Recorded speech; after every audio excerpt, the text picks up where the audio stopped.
Hello, today I'm looking at Majjhima number 24, the sutta entitled Rathavinita. I'll repeat that, Rathavinita Sutta, the relay chariots. And I've taken my translation from the Nanamoli Bodhi version, and it centres on Buddha inquiring of some of his followers who come from his homeland, who is the most esteemed follower in his homeland, and the followers reply that the answer is a person called Punna Matani Putta, which I believe translates as Punna, the son of Matani. And eventually, after a while, a few weeks, months, whatever, the Buddha meets Punna Matani Putta and delivers a talk on the Dhamma, after which Punna Matani Putta instructed, urged, roused and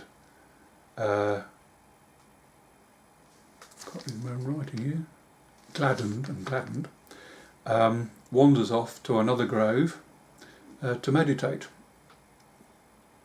Punna Matani Putta is trailed by another follower, Sariputta, and he also meditates in the same grove as Punna Matani Putta.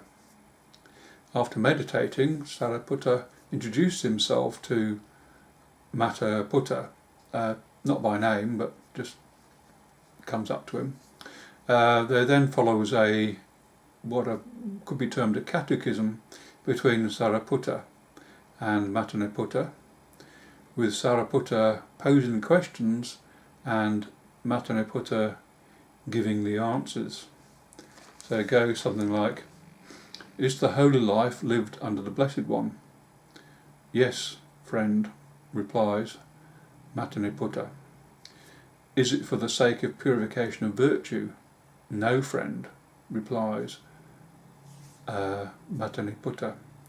Is it for the sake of purification of mind? No, comes the reply. Is it for the sake of purification of view? No, is the reply. Is it for the sake of purification by overcoming doubt? No. Is it for the sake of purification by knowledge and vision of what is the path and what is not the path, that the holy life is lived under the Blessed One? No. Is it for the sake of purification by knowledge and vision of the way that the holy life is lived under the Blessed One? No. Is it for the sake of purification by knowledge and vision that the holy life is lived under the Blessed One? No. Sariputta appears taken aback by these answers, and repeats the above sort of an oral delivery of the statement. Sariputta says, it is for the sake of final Nibbana without clinging that the holy life is lived. I beg your pardon. Sariputta appears taken aback by this and repeats the above,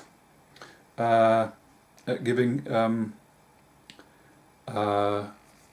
Mataniputta's answers. So Sariputta says, I pose the question, is it for the sake of purification of virtue that the holy life is lived under the Blessed One? And your reply was no. Is it for the sake of purification of mind? Blah, blah, blah. And your answer was no. And once Sariputta is finished with his statement, Punna Mataniputta replies, it is for the sake of final Nibbana without clinging that the holy life is lived under the Blessed One. This catechism then continues by Sariputta to Punna Mataniputta. Is purification of virtue final Nibbana without clinging? No. Is purification of mind final Nibbana without clinging? No. Is purification of view final Nibbana without clinging? No.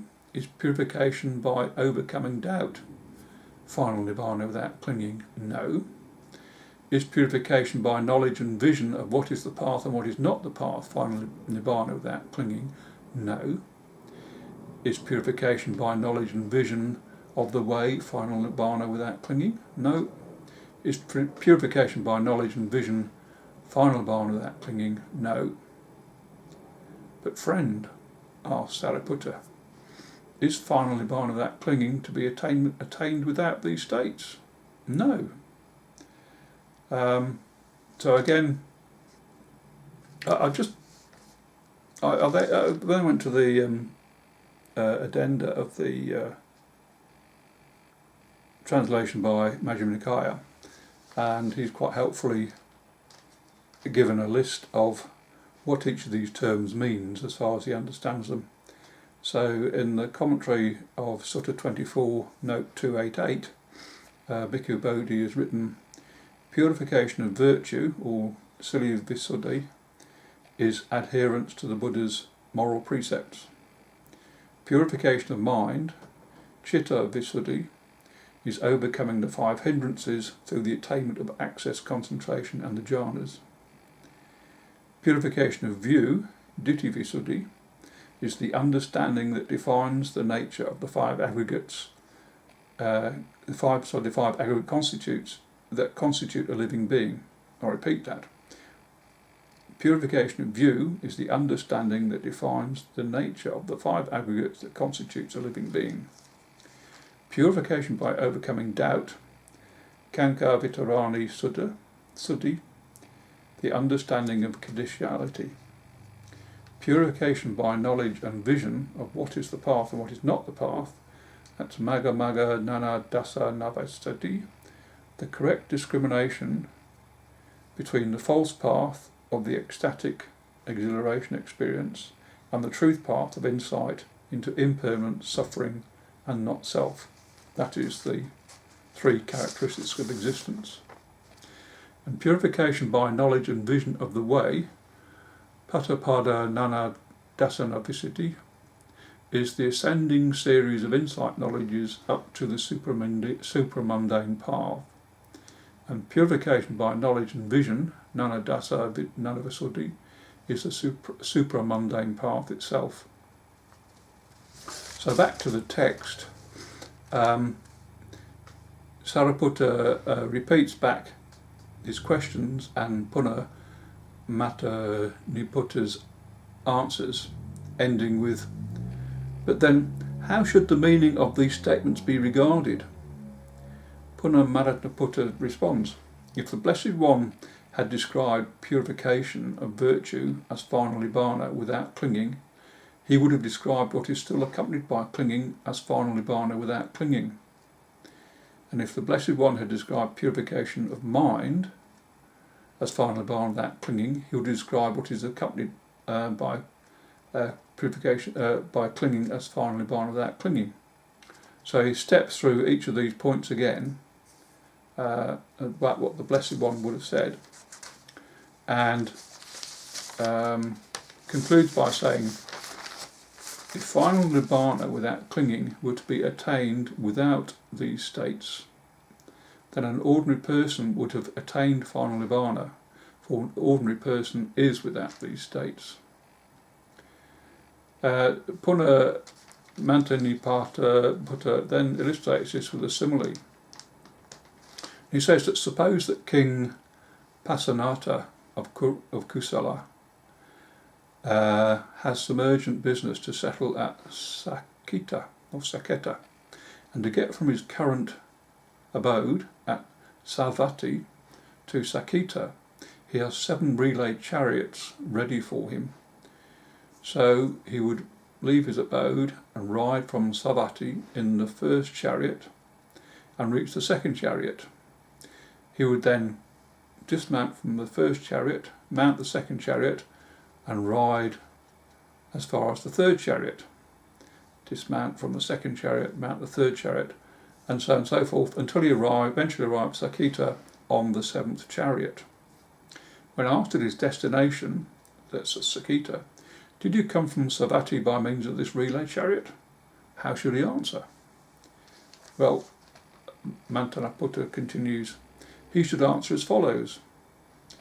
In order to complete urgent business at Saketa, 7 relay chariots were kept waiting for me. I first rode the first relay chariot until reaching the second relay chariot. I rode the second relay chariot until reaching the third relay chariot, and so on and so forth. This is how we should correctly answer the question. So too, purification of virtue is for the sake of reaching purification of the mind.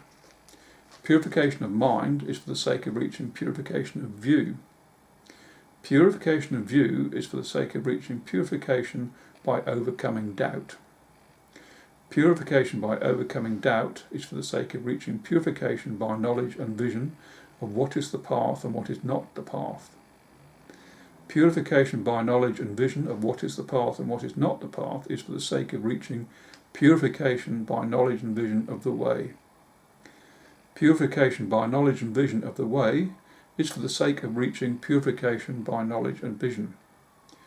Purification by knowledge and vision is for the sake of reaching final Nibbana without clinging. That the holy life is lived under the Blessed One. So I think in summary, that you shouldn't be able to take a part of the Dhamma, but it's the whole of the Dhamma that matters. And the sutta itself concludes by Sariputta and Punna Mattaniputta exchanging compliments about each other's knowledge and understanding of the Dhamma. And so ends Majjhima Nikaya number 24. Thanks for watching.